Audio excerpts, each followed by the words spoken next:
WFM 91.7. Good morning and welcome to Political Arena on Women Radio 91.7. My name is Sumto Titilayo Ajama. Political Arena on Women Radio is where we discuss politicking in Nigeria.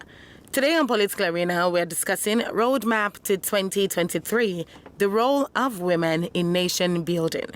Roadmap to 2023, the role of women in nation building. In 2019, 232 women contested for seats in the Senate out of a total of 1,083 candidates. And 532 women out of 4,548 candidates vied for seats in the House of Representatives. In total, 764 women contested in the elections to the National Assembly, which was almost double the number in 2015. Now, the role of women can be described as highly essential to nation building, and the importance of women in any society, especially the home, cannot be overemphasized. And this is why we're discussing today the role of women in nation building. Roadmap to 2023, the role of women in nation building. My guest today is JONATHAN-ICHAVER, House of Representatives, African Democratic Congress candidate, KWANDE-USHONGO Federal Constituency, Benue State. Hello, good morning, and thank you for joining us today on Political Arena. Good morning, and thank you for having me. It's a pleasure to be on. Absolutely. How are you doing today? I am very well, and all the better for hearing your voice. Oh, that sounds so nice. Thank you for saying that. Well, let me start by congratulating you on emerging the African Democratic Congress candidate of House of Representatives for KWANDE-USHONGO Federal Constituency, Benue State. Thank you. Yes. All right, let me open the phone lines and then we can go on in conversation. Fantastic. The number to call is 07000-917-917, 07000-917-917. If you want to ask any questions or you feel the need to contribute in between the program, that's the number to call, 07000-917-917. You can also send in a text message or a WhatsApp message to 0703-175-6537. 0703-175-6537. As well, you can listen live on the website, www.wfm917.com. And you can also download the Women Radio app on Google Play Store and listen live to us as well. All right. Now, coming back to you, Ear.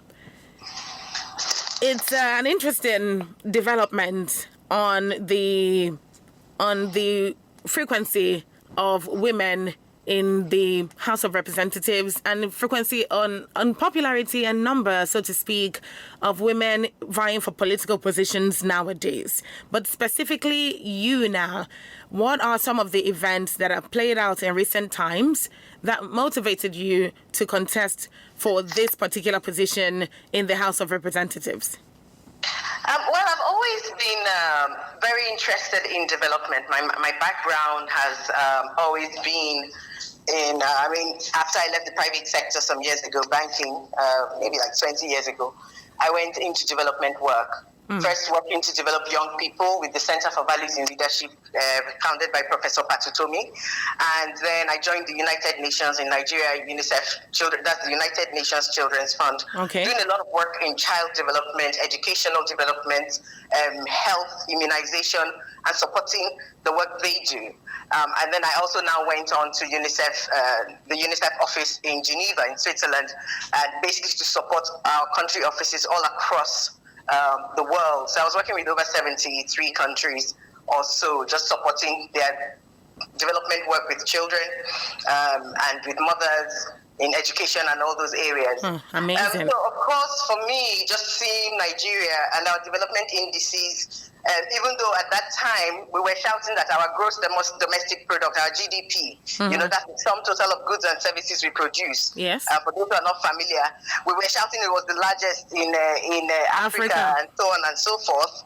Our human development indices, which measures the quality of life of the people, were just on a constant, very poor and very low. I mean, constantly we're ranking between the bottom 20 or bottom 25 of the countries. So So there's an imbalance there. Absolutely. And of course, we see it in us every day. The number of women dying in childbirth, the number of children dying in infancy and under 5 years of age, and these stories continue.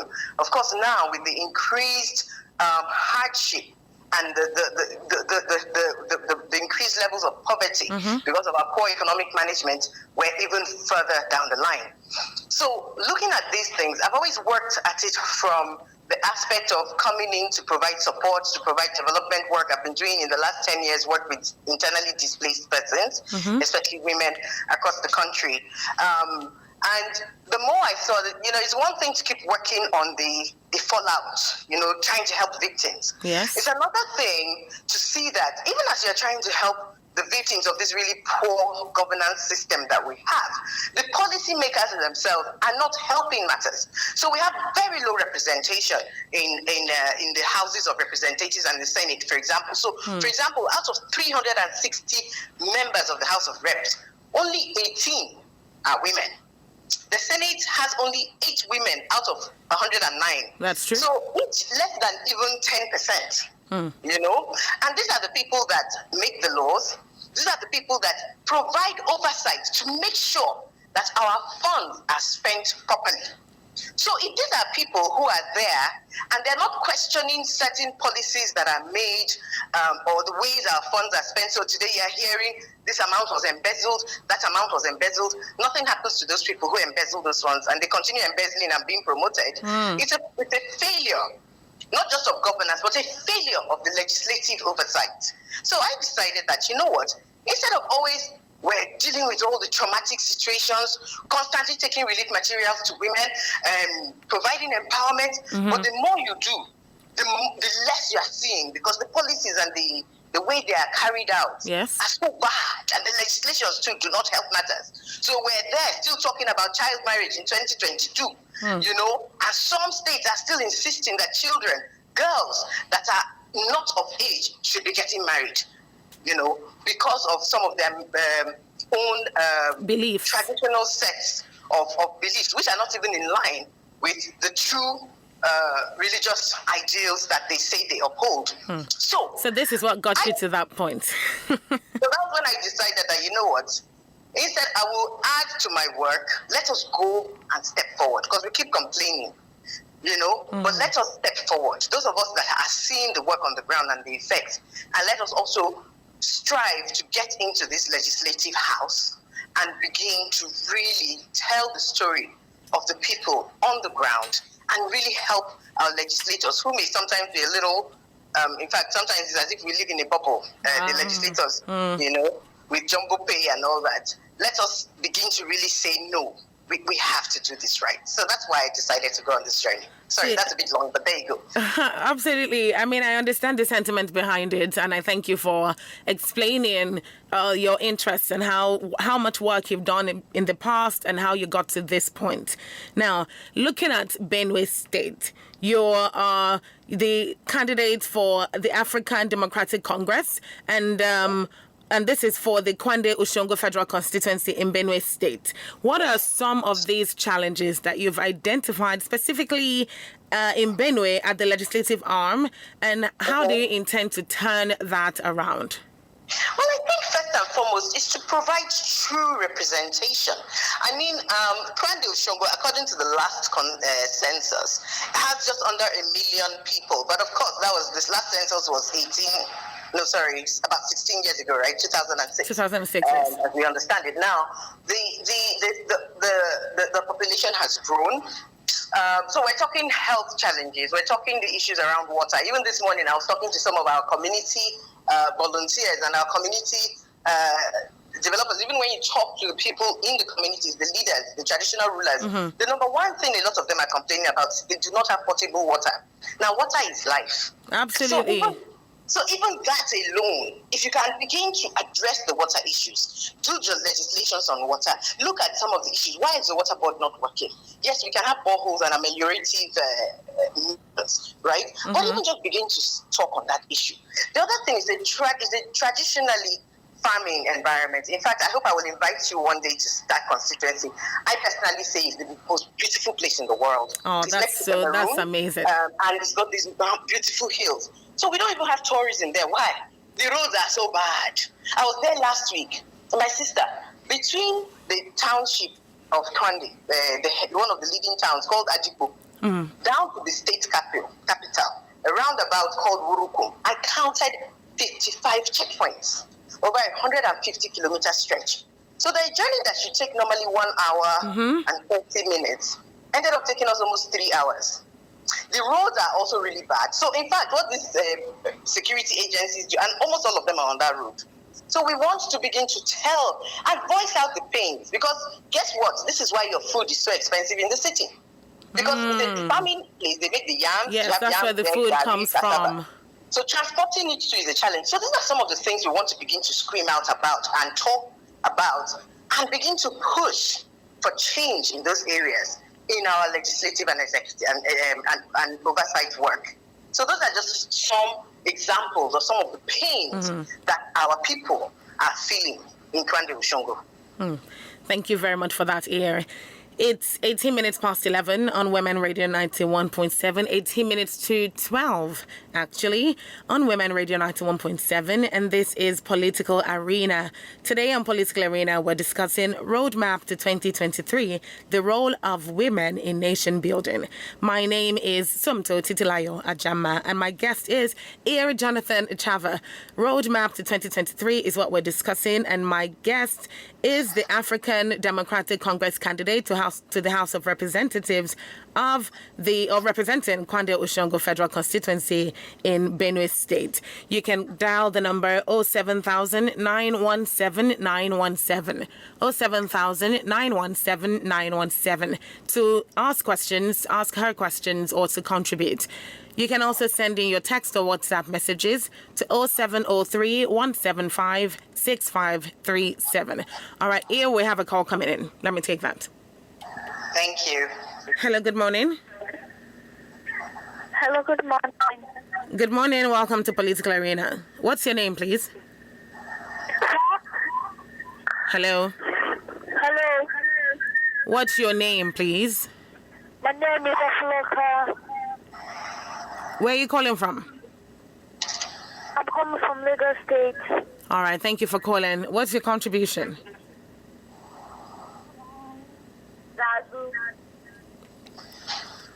All right, so coming back to you here, you've talked about your work with women and children in internally displaced communities, at the work that you've done developing these women and empowering them, in your interaction with these women, and of course women interest groups as well on national issues. What would you say are some of the benefits of including women in governance? Now, this topic is up for debate for a lot of people because some people still choose not to understand what some of these benefits are. So I'd rather that they hear it from you directly. So what are some of these benefits of including women in governance? You know, for me, that's such a very deep question, but it's also, the answer is so simple. Look at your household. Imagine a household without a mother, without a sister. Imagine your life without female friends. That's exactly what Nigeria is doing to itself with the poor level of female representation in governance. So, if you have a household where, let's say, our male gender are the only ones in that house, what happens? All they'll ever think about are things that they see from a male perspective. Absolutely. Right? So a lot of the time, you know, they're thinking, I'm going to work all day. The children are going to be there. I work morning till night. Now, the females, what happens is the way we are created as humanity, there's male and female. And we're there to balance each other out. So when people talk about females in government representation, we're not saying men should get out of government. No. We're saying women need to be able to be part of that government so that the other half of your population can be represented. Their needs, they can bring their talents to the table, they can bring the way they see a situation. So, for example, now, I've noticed that the way I'm campaigning or I'm planning my campaign is very different from the way my male counterparts are planning their campaign. I'm worrying about the mothers, the health centers, the children, and so on and so forth. That's not to say that what other men worry about, whether it's roads and whatever, are not important. But if you don't have female representation, you're only bringing the half of your game to the table. And guess what? The rest of the world is moving ahead, you're left behind. So when you check the statistics and you look, the most developed countries, the countries doing the best in their human development indices, with the health situations for both males and females, the health situation for boys and girls, are those countries that have solid female representation in their government. If you look at Norway, if you look at countries like Denmark, Germany, and so on and so forth. In Africa, if you look at countries like Rwanda, if you look at countries like Botswana, you begin to see that if you leave women out of governance, you are actually just killing yourself. Because they bring stuff to the table that everybody is more included. Everyone is more included. Of course, we've seen the examples of women, the few women that have been there.